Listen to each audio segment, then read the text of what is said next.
The silent arrival, the Galactic Assembly's monitoring station Eternal Watch, had stood guard over the outer rim for 12,000 years.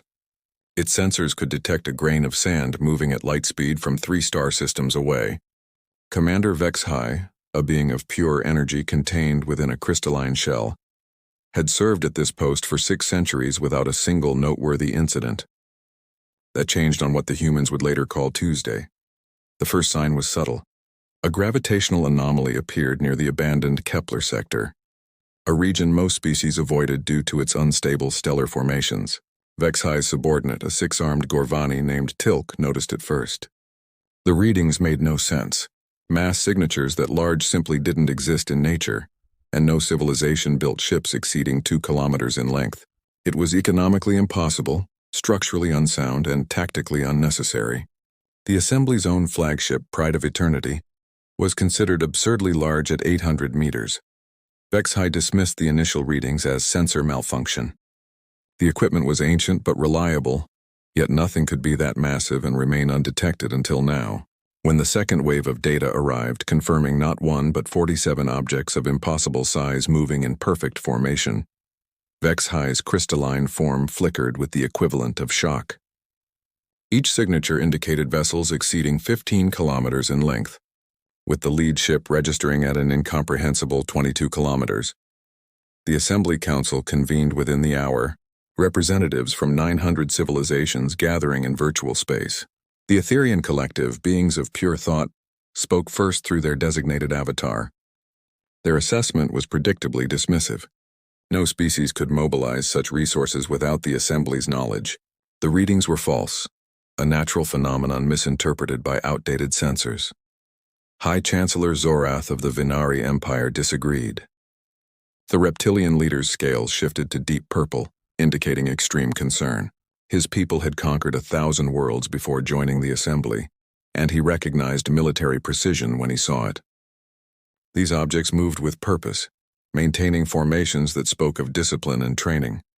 Natural phenomena didn't organize themselves into defensive squadrons. As the debate raged, the objects continued their approach. They moved slowly, deliberately, as if aware they were being watched and wanting to be seen. When they reached the designated neutral zone, they stopped. For 3 days, they simply waited. Massive shadows against the stars, running lights creating constellation patterns never before seen in Assembly space. Ambassador Prex of the Malthari Confederation was chosen to make first contact. Her species had a gift for languages and had successfully initiated peaceful relations with hundreds of civilizations. She approached in the Assembly's most advanced diplomatic vessel, broadcasting universal peace signals on every known frequency. The response came in perfect galactic standard, a language that had taken most species decades to master. Galactic Assembly Vessel, this is Admiral Marcus Stone of the Terran Coalition Fleet. You are approaching restricted military assets. Please maintain a distance of 1 million kilometers for your own safety. The warning itself was shocking. No newly encountered species should know galactic standard, let alone speak it without accent or error. More disturbing was the casual mention of danger. The Assembly's diplomatic vessel had shields that could withstand a supernova. What possible threat could these unknowns pose? Ambassador Prex, following millennia of established protocol, responded with the standard greeting that had worked on countless species before. She explained the Assembly's role as peacekeepers, their mission to bring order and prosperity to all sentient beings, and their expectation that all civilizations submit to Assembly authority for the greater good of galactic harmony. The human response was not what centuries of first contact protocols had prepared her for. Admiral Stone laughed. It wasn't cruel or mocking, just genuinely amused, as if she had told an unexpectedly clever joke. Ambassador, I appreciate the offer, but humanity must respectfully decline. We've observed your Assembly for quite some time. We've seen how you bring order to systems that refuse your authority. The Kalani colonies, the free worlds of Sigma Draconis, the entire Orion Confederacy, all peaceful civilizations that wanted simply to be left alone. All now either destroyed or forcibly integrated into your empire. Prex's feathers, usually a calm blue, flickered through a spectrum of alarmed colors. The incidents Stone mentioned were classified at the highest levels. Official records stated those civilizations had joined willingly after seeing the benefits of Assembly membership. The truth, known only to the highest echelons of leadership, was far darker. "I don't know what propaganda you've been exposed to," Prex began, but Stone interrupted. "We've been watching and listening for 200 years, Ambassador. Your quantum communications, which you believe to be unbreakable, have been an open book to us for the last 50. We know about the suppression fleets, the compliance drugs, the memory modifications you use on resistant populations. We know about the 17 species you've completely eliminated, because they wouldn't conform to your standards of civilization." The bridge of Prex's ship fell silent. Her crew, drawn from various assembly species, looked at each other with mixture of disbelief and dawning horror. These were accusations that, if true, would shatter the very foundation of their society's self-image. High Chancellor Zorath, monitoring the communication from the assembly capital, made a decision that would echo through history. If these humans knew their secrets, they couldn't be allowed to spread that knowledge. The order went out to mobilize the Third Compliance Fleet, 500 of the Assembly's most powerful warships. Admiral Stone seemed to anticipate this. "Ambassador Prex, I'm detecting massive energy signatures from your core worlds. I assume your leadership has decided to resolve this through force. I want you to understand something. Humanity has spent 2 centuries preparing for this moment. We've studied every battle you've ever fought, analyzed every weapon you've ever deployed, dissected every tactic you've ever used." The human fleet began to move, spreading out into a formation unlike anything in assembly military doctrine. Their ships didn't group by class or firepower, but seemed to position themselves almost randomly. Some massive battleships flanked by tiny corvettes, others standing completely alone. "We learned something important from watching you," Stone continued. "Your entire military philosophy is based on overwhelming force applied to technologically inferior opponents. You've never fought an equal. You've certainly never fought a superior. Today that changes." Ambassador Prex tried one last diplomatic approach. "Admiral, surely we can reach a peaceful solution. The Assembly has resources, technology, knowledge accumulated over millions of years. War benefits no one." "You're right," Stone replied. "War benefits no one. That's why we're not here to start a war. We're here to end one. The war you've been waging against free species for millennia, the war against choice, against diversity, against the right of civilizations to chart their own course." The Third Compliance Fleet arrived with a flash of exotic particles, 500 ships appearing in perfect formation around the human vessels. By every metric the Assembly knew, it should have been over in minutes. They outnumbered the humans 10-1. Their ships were powered by artificial singularities, armed with weapons that could crack planets, protected by shields that could survive inside a star. Admiral Kree of the Compliance Fleet sent a single message. "Unknown vessels, you have 30 seconds to surrender unconditionally or face immediate termination." The human response was not verbal. Every human ship simultaneously activated something the Assembly's sensors couldn't identify. Space itself seemed to ripple around them, as if reality was becoming uncertain. The carefully maintained formation of the Compliance Fleet suddenly meant nothing, as their targeting systems couldn't lock onto ships that seemed to exist in multiple locations simultaneously. Ambassador Prex's ship, safely outside the engagement zone, watched as humanity revealed its hand. 200 years of secret development, of reverse engineering intercepted technologies, of improving upon concepts the Assembly considered perfected, all culminated in this moment. The humans had done something the Assembly thought impossible. They hadn't just caught up to millions of years of technological advancement. They had found entirely new paths, approaches the Assembly's rigid thinking had never considered. Where the Assembly built bigger weapons, humans built smarter ones. Where the Assembly relied on overwhelming force, humans developed precision strikes that turned enemy advantages into weaknesses. As the first human weapons fired, reality itself seemed to protest. Beams of energy that didn't follow straight lines, missiles that phased in and out of existence to bypass shields, computer viruses that converted enemy ships' own power sources into bombs. The Assembly fleet's perfect formation became a liability, as ships couldn't maneuver without risking collision with their allies. The reckoning Admiral Kree watched in horror as his tactical display became a chaos of impossible readings. Ships that had served the Assembly for thousands of years were being disabled with surgical precision, not destroyed, he realized with growing shock, but carefully, methodically stripped of their ability to fight. Weapon systems would fail, then engines, then life support would switch to emergency power, forcing crews to abandon ship. The human tactics defied everything in assembly military doctrine. Their smallest vessels, no larger than cargo shuttles, darted between the massive assembly dreadnoughts, attaching devices that seemed to eat through shields like they weren't there. The medium-sized human ships projected some kind of dimensional interference that made assembly weapons fire into empty space or worse, occasionally hit their own allies. But it was the massive human battleships that truly demonstrated the gulf between the two forces. They didn't just absorb damage that should have vaporized them. They seemed to learn from each attack. The second time an assembly weapon fired, it would be less effective. By the third time, it would be completely useless, as if the human ships were adapting in real time to counter each specific threat.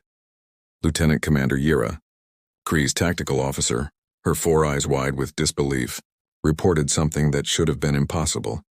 "Admiral, their ships are communicating with each other using quantum entanglement arrays, but not like ours. They're sharing processing power, creating a distributed consciousness across their entire fleet. Every human ship knows what every other ship knows instantly." Kree understood the implications immediately. While assembly forces relied on centralized command structures, with delays as orders filtered down through the ranks, the humans operated as a single organism with thousands of independent parts. Every tactical adaptation, every successful strategy, every discovered weakness was immediately known to the entire human fleet. Admiral Stone's voice cut through the chaos on an open channel, addressing not just the assembly forces but every listening ear in the galaxy. 50 years ago, we discovered your classified records of the Thanari extinction. An entire species eliminated because they refused to abandon their ancestral religion. 30 million souls wiped from existence for the crime of believing differently than you demanded. A human battleship, the one identified as Stone's flagship, moved forward through the battle with impossible grace for something so massive. Assembly weapons that should have reduced it to atoms simply vanished as they approached, swallowed by miniature black holes that appeared and disappeared in microseconds. 40 years ago, Stone continued, we learned about the genetic compliance program, how you alter the DNA of species that join your assembly, making them physically incapable of violence against your authority, breeding the fight out of entire civilizations without their knowledge or consent.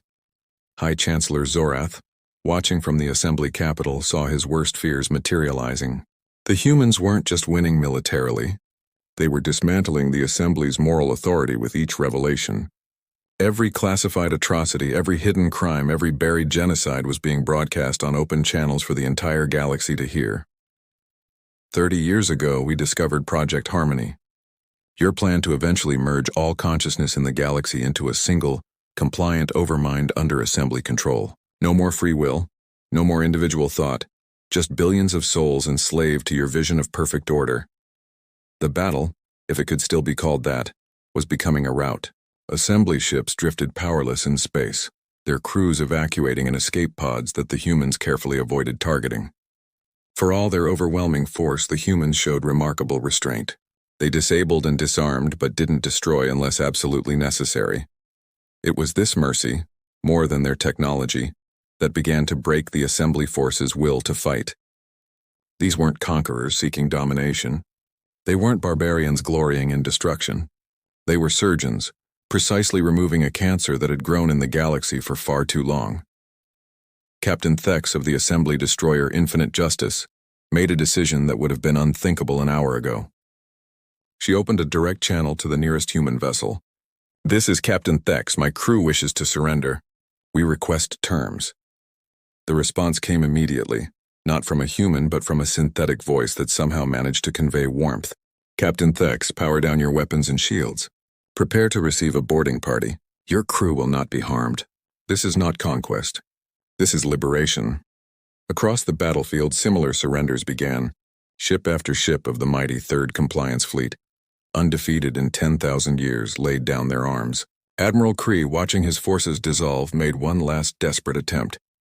He activated the Omega Protocol, a final contingency that would detonate every assembly ship's power core simultaneously, destroying both fleets and a significant portion of the star system. The activation codes never reached their destination. The human electronic warfare capabilities had been waiting for this exact scenario. They had studied assembly psychology, predicted this move, and prepared accordingly.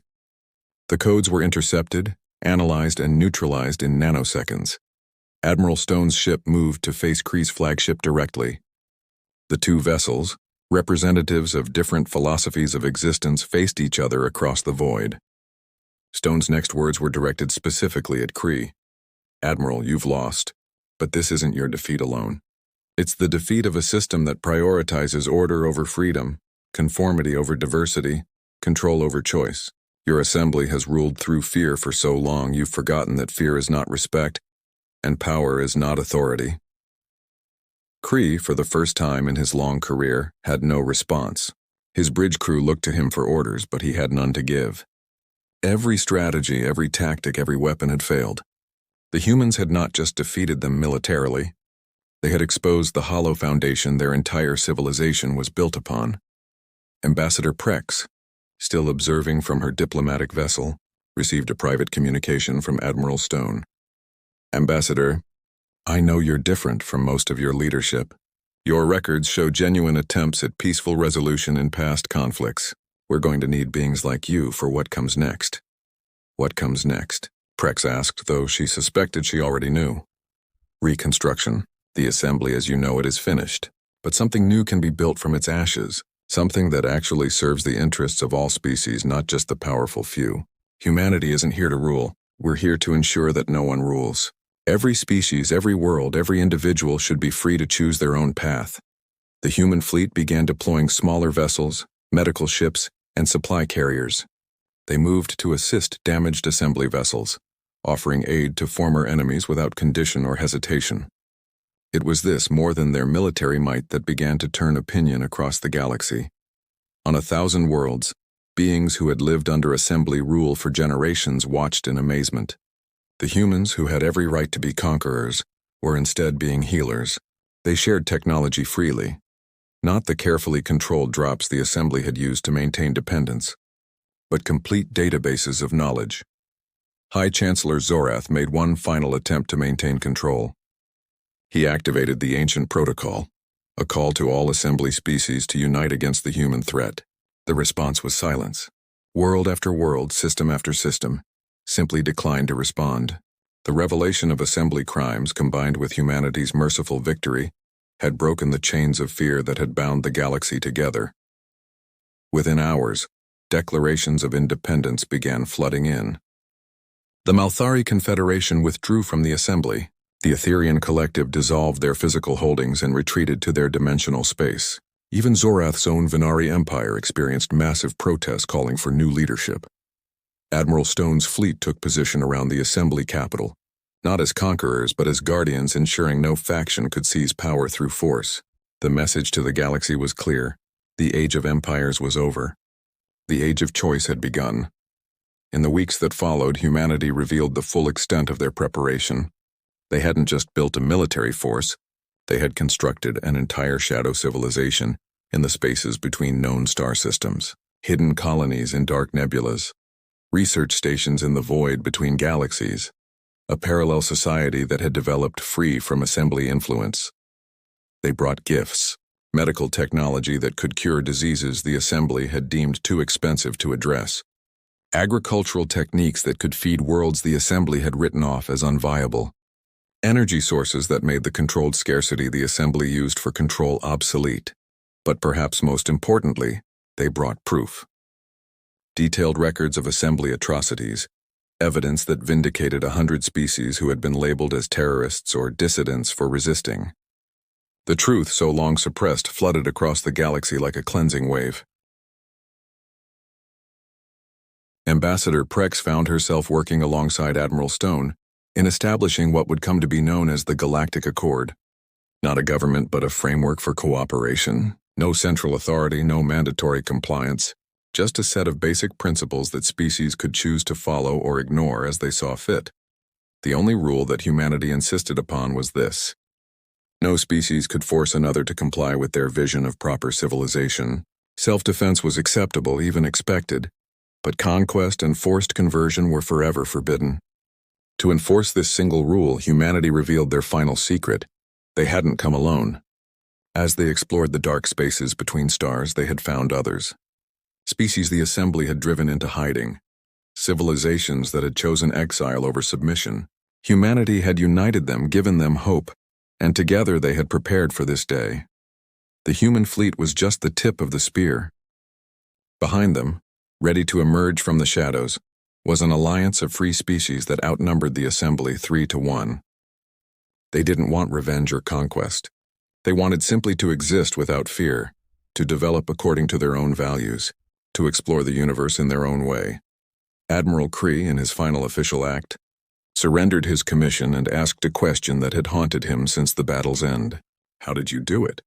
How did a species we'd never heard of develop all this in just 2 centuries? Admiral Stone's answer would be remembered as the epitaph of the old order and the birth cry of the new. You assumed that unity meant conformity, that strength came from control. We learned something different. Our strength came from our diversity. Every human brought different ideas, different perspectives, different solutions. We didn't suppress our differences. We celebrated them. And when we found others who had been suppressed by your conformity, we celebrated them too. The transformation of the galaxy was not instant or without challenges. Some assembly hardliners attempted to maintain control over their sectors. Some species, having known nothing but assembly rule for millennia, struggled with sudden freedom. But humanity and their allies were there, not as new masters but as guides and guardians. Education centers were established where species could learn about their own suppressed histories. Technology exchanges allowed civilizations to develop at their own pace, rather than being held back to maintain assembly superiority. Cultural festivals celebrated the diversity that the assembly had tried to eliminate. The Thanari, thought extinct, emerged from a hidden colony humanity had discovered and protected. Their return sparked joy across the galaxy and proved that even the assembly's greatest crimes could be overcome. Other supposedly extinct species began to emerge, having survived in secret with humanity's help. Within a year, the rigid structure of the assembly had been completely replaced by a web of voluntary associations. Trade agreements, defense pacts, cultural exchanges, all entered into freely and able to be dissolved if they no longer served their purpose. The galaxy became messier, less organized, but infinitely more alive.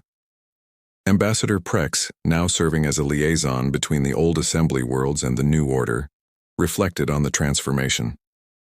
The galaxy had known peace under the assembly, but it was the peace of a prison. Now there was conflict, disagreement, even occasional violence, but there was also freedom, creativity, and hope. Humanity's battleships still patrolled the space lanes, but now they were protectors, not conquerors. They intervened only when one species tried to force their will upon another, maintaining the simple principle that had destroyed the assembly. Everyone deserves the right to choose their own path. The story of humanity's arrival would be told for generations, each species adding their own perspective, their own lessons learned. But the core truth remained consistent across all versions. The galaxy had known power in the form of the assembly's might. But when humanity's battleships arrived, they learned something far more important than power. They learned that true strength comes not from forcing others to be like you, but from protecting their right to be different. They learned that fear might create empires, but respect builds civilizations. And most importantly, they learned that sometimes the greatest victory is not in conquering your enemies, but in converting them into friends. The age of empires had ended. The age of choice had begun, and at its heart stood humanity, not as rulers but as guardians, ensuring that never again would the many be forced to kneel before the few. Their battleships, once symbols of defiance, became symbols of hope, a promise that freedom once won would be defended against any who would take it away. In the end, the galaxy didn't fear humanity's battleships. They celebrated them, for they represented not the power to destroy, but the power to protect. Not the strength to conquer, but the strength to liberate. Not the will to rule, but the will to ensure that no one would rule over them again. The transformation was complete. The galaxy was free, and humanity, who had spent 2 centuries preparing for war, found their greatest victory in creating a peace where everyone could thrive.